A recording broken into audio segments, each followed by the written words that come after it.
بسم اللہ الرحمن الرحیم۔ السلام علیکم۔ کہانی ہب آفیشیل میں خوش آمدید۔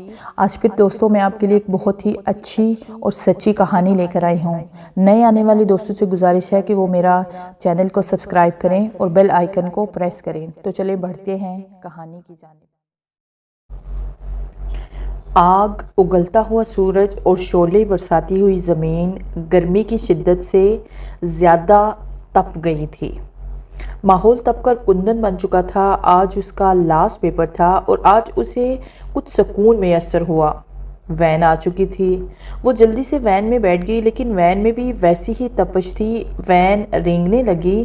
ٹریفک کی وجہ سے وین نے 15 منٹ کا فاصلہ 1 گھنٹے میں طے کیا۔ وین سے اتر کر جیسے ہی گھر کے اندر داخل ہوئی، اسے کچھ چہل پہل سی دکھائی دی۔ اسے یہ جاننے میں ذرا بھی دیر نہ ہوئی تھی کہ آج پھر ممانی آن ٹپکی تھی۔ ان کی روز روز کی آمد کو وہ اچھی طرح جانتی تھی۔ اس نے جا کر ممانی کو سلام کیا تو عارفہ طنزیان انداز میں بولی، آ گئی ماہرانی صاحبہ۔ اس نے عارفہ کو نظر انداز کیا اور ڈائننگ روم میں چلی گئی۔ اقبال ابھی تک نہیں لوٹا تھا اور نشاد اپنے کام میں بری طرح بیزی تھی، اس لیے اس نے کچھ پوچھنا مناسب نہیں سمجھا اور اپنے روم میں چلی گئی۔ لیکن ڈائننگ روم میں ہونے والی گفتگو اسے اچھی طرح سنائی دے رہی تھی۔ کب تک ان بیٹیوں کو تعلیم دلواتے رہو گے؟ بس بھی کرو، ان کے ہاتھ پیلے کرو اب۔ نہیں آپا، میں چاہتا ہوں یہ پہلے کچھ بن جائیں، پھر اس متعلق سوچوں گا۔ ہاں تو تم اپنی بیٹی کو کمشنر بنانا چاہتے ہو؟ ممانی طنزیہ انداز میں بولی، لیکن انہوں نے اسے کوئی جواب نہ دیا۔ اسے دیکھ کر بالکل بھی یہ محسوس نہیں ہوتا تھا کہ وہ کالے علم کا بے تاج بادشاہ ہے۔ عموماً یہ دیکھا گیا ہوگا کہ کالے علم کے ماہرین دولت اور خوبصورتی میں کوئی دلچسپی نہیں رکھتے، لیکن شاید یہ واحد انسان ہے جسے کالے جادو کے ساتھ ساتھ دنیاوی چیزوں میں بھی انٹرسٹ تھا۔ وہ امر ہونا چاہتا تھا، لیکن اسے اپنے آقا کے دل میں مقام بنائے رکھنے کا اشتیاق تھا۔ اس نے آج ایک بلی چڑھانی تھی، اس کے لیے اسے آج ایک 14 برس کا لڑکا درکار تھا جو اسے بلرام چند زادے نے فراہم کیا۔ لیکن جب اس نے لڑکے کو کالی کے قدموں میں لٹایا تو آواز آئی، نہیں دینو، تمہیں اس کی بلی نہیں دینی چاہیے، اسے طاقتور بنانا ہے۔ اپنے آقا کی آواز سن کر وہ حیرت میں مبتلا ہو گیا کہ یہ تو ایک عام سا لڑکا تھا، اسے کالا جادو کیوں سکھائے؟ بہرحال اسے اپنے آقا شیطان کی آگیا کا پالن تو کرنا ہی تھا۔ اس نے لڑکے کو ہوش دلایا اور پوچھا، تمہارا نام کیا ہے؟ اقبال لڑکے نے معصومیت سے جواب دیا، وہ 2 بہنیں اور ایک بھائی ہے۔ بڑی بہن فروا نے اسے ہر موقع پر گائیڈ کیا تھا۔ اس سے چھوٹی نشا اور اس سے چھوٹا اقبال تھا۔ ماں بچپن میں ہی چل بسی تھی، لیکن عابد محمود نے اپنے بچوں کی خاطر دوسری شادی کا سوچا بھی نہیں تھا۔ وہ اپنے بچوں پر سوتیلی ماں مسلط نہیں کرنا چاہتے تھے، انہیں اپنے بچوں کی اچھی تربیت کرنی تھی۔ فروا BA کی اسٹوڈنٹ تھی، حال ہی میں ایگزام سے فارغ ہوئی تھی۔ نشا فرسٹ ایئر میں پڑھتی تھی اور اقبال 8ویں کلاس کا اسٹوڈنٹ تھا۔ عابد محمود کی اپنی ایک شاپ تھی۔ آج اقبال 2 گھنٹے لیٹ آیا تھا۔ اس وقت تک ممانی اور اس کی بیٹی عارفہ رخصت ہو چکی تھی۔ جب فروا نے اس سے لیٹ آنے کی وجہ پوچھی تو وہ گھبرا سا گیا۔ فروا کو لگا جیسے وہ اس سے کچھ چھپانا چاہ رہا ہے، مگر خوف کے باعث بتا نہیں رہا تھا۔ کیا بات ہے اقبال، کیوں لیٹ آئے ہو؟ بتاؤ نا، فروا نے پوچھا۔ فروا، وہ میں احمد کے پاس چلا گیا تھا۔ اقبال جلدی سے بول کر اپنے کمرے میں چلا گیا تھا، مگر وہ سوچوں میں گم رہ گئی تھی۔ کسی انجان شخص نے نشا کے سیل فون پر ایک غزل سینڈ کی تھی۔ اسے یہ غزل اس قدر پسند آئی کہ اس نے اسے 2-3 مرتبہ پڑھا۔ ایک ایک لفظ اسے اپنی روح کی گہرائیوں میں اترتا ہوا محسوس ہوا۔ اس نے بھی اسی نمبر پر میسج کیا کہ آپ کون ہیں؟ تو 5 منٹ میں ہی جواب آ گیا کہ بھول گئی ہو۔ نشا حیران رہ گئی کہ یہ انجان شخص کون ہے اور اسے کیسے جانتا ہے۔ پلیز آپ بتائیں آپ کون ہو؟ نشا نے میسج کیا تو جواب آیا، حارث نام ہے میرا، میٹرک میں آپ کا کلاس فیلو تھا مس نشا۔ نشا کو یاد آ گیا کہ حارث نام کا ایک لڑکا اس کی کلاس میں پڑھتا تھا۔ انتہائی ذہین ہونے کی وجہ سے وہ تمام ٹیچرز کا من پسند اسٹوڈنٹ تھا۔ نشا سے ہی وہ بہت اچھی طرح بولتا تھا۔ بس پھر کیا تھا، نشا نے اسے کال کر ڈالی۔ تمہیں میرا نمبر کیسے ملا؟ اس نے پوچھا۔ تم نے ہی دیا تھا، یاد کرو، حارث بولا۔ او مجھے تو یاد نہیں رہتا، میں بہت جلد ہر بات بھول جاتی ہوں، نشا بولی تو حارث مسکرا دیا۔ رزلٹ آنے میں 2 ماہ تھے۔ فروا نے سوچا کہ کیوں نہ ان 2 ماہ میں وہ کسی اسکول میں ٹیچنگ کر لے، کیونکہ وہ بہت بور ہو رہی تھی، اس کو فارغ رہنا پسند نہیں تھا۔ چنانچہ وہ ایک قریبی اسکول میں جاب کرنے لگی۔ اسے 3 دن ہو چکے تھے۔ 3 دن میں اس نے محسوس کر لیا کہ اس پر کسی کی نظریں لگی ہوئی ہیں۔ وہ کس کی نظروں میں ہیں؟ اس نے آج اس کے دیکھنے اور بات کرنے کا فیصلہ کر لیا تھا۔ آج جیسے ہی اسکول سے چھٹی ہوئی تو اس نے دیکھا کہ ایک نوجوان اس کو بڑی پرشوق نظروں سے دیکھ رہا تھا۔ وہ اس کی نظروں سے نروس ہو گئی۔ پھر وہ نوجوان اس کے پاس آیا۔ آپ کا نام کیا ہے؟ فروا عابد نے نہایت سرد مہری سے اسے جواب دیا۔ مجھے آپ سے کچھ بات کرنی ہے، یہ میرا کارڈ ہے۔ اس کارڈ کو فروا نے پکڑ لیا اور 9-2-11 ہو گیا وہ لڑکا۔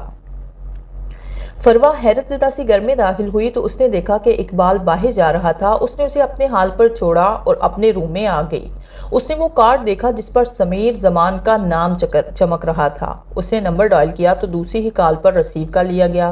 یوں لگتا تھا کہ وہ اس کے فون کے انتظار میں بیٹھا تھا۔ شاید آپ سمیر زمان ہی بول رہے ہو، اور میں نے آپ کو پہچان لیا ہے کہ آپ کون بول رہے ہیں۔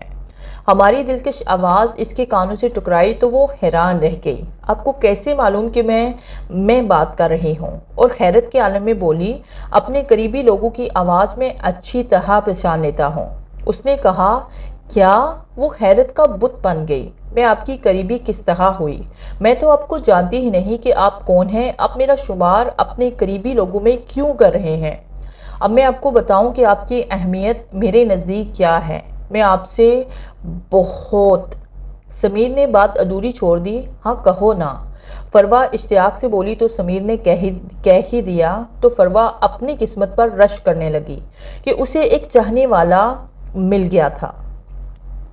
اقبال ذہین تھا تو دینوں کا تجربہ بھی بہت وسیع تھا۔ وہ کالا جادو سکھاتا جا رہا تھا۔ آج اسے 3 راتوں کا ایک چلا کرنا تھا۔ یہ اس کا پہلا سلا تھا۔ وہ رات کی تاریکی میں تیزی سے قبرستان کی طرف جا رہا تھا۔ اس کے ہاتھ میں ٹارچ تھی۔ اس کا دل بے تحاشا دھڑک رہا تھا، لیکن دینوں نے اس کے دل میں کالے علم کے شوق کا دیا روشن کر دیا تھا۔ وہ تیزی سے قبرستان کی طرف جا رہا تھا۔ آخر اس نے قبر منتخب کر لی اور اس کے قریب ہی سبز رنگ کا حصار قائم کر کے بیٹھ گیا۔ اس نے عمل شروع کر دیا۔ ابھی عمل آدھا ہی ہوا تھا کہ اس نے دیکھا 2 آدمی چلے آ رہے تھے۔ ایک سانولا اور دوسرا گورا تھا۔ گورے رنگ والے نے ہاتھ میں ایک دیگ پکڑی ہوئی تھی، جبکہ سانولے رنگ والے کے کندھے پر کوئی چیز جھول رہی تھی۔ جب وہ قریب آئے تو پتا چلا کہ سانولے رنگ والے کے کندھے پر ایک انسان جھول رہا ہے۔ رمیش، اس کو لٹاؤ اور لکڑیاں جمع کرو، گورے رنگ والے نے رمیش سے کہا۔ اچھا پریم، رمیش نے جواب دیا اور کندھے سے اس کو ہٹا کر زمین پر لٹا دیا۔ اقبال کی نظریں یہ سب کچھ دیکھ رہی تھی۔ اقبال نے لڑکی کو دیکھا تو نہایت ہی وہ حسین تھی۔ اس کے سیاہ بال اس کے چہرے پر بکھرے ہوئے تھے۔ اقبال چاہ کر بھی نظریں نہیں ہٹا پا رہا تھا۔ دیکھتے ہی دیکھتے رمیش اور پریم نے لکڑیاں جمع کر لی اور انہیں جلایا۔ اقبال کی یہ دیکھ کر رونگٹے کھڑے ہو گئے۔ جب رمیش کی آنکھوں سے آگ نکلی تو لکڑیاں جلنے لگی۔ پھر لکڑیوں کے گرد دونوں نے مل کر پتھر رکھے اور اس پر دیگ چڑھا دیا۔ پھر دیگ میں لڑکی کو اٹھا کر ڈالا۔ لڑکی کی چیخیں قرب و جوار کو ہلا گئی۔ رمیش نے دیگ کے اندر جھانکا اور بولا، اس سے میرا پیٹ نہیں بڑھے گا۔ وہ جو سامنے لڑکا بیٹھا ہوا عمل کر رہا ہے، اسے اٹھا کر دیگ میں ڈال دیتے ہیں، اس طرح ہم اپنی بھوک مٹا سکیں گے۔ پریم نے کہا تو دونوں اس کی طرف آنے لگے۔ اقبال کو اپنی موت صاف نظر آ رہی تھی۔ اس نے اٹھ کر بھاگنے کا سوچا تو جیسے ہی اٹھا، دینوں کی آواز اسے سنائی دی کہ بیٹھے رہو، تو وہ بیٹھا رہا اور اپنی آنکھیں بند کر لی۔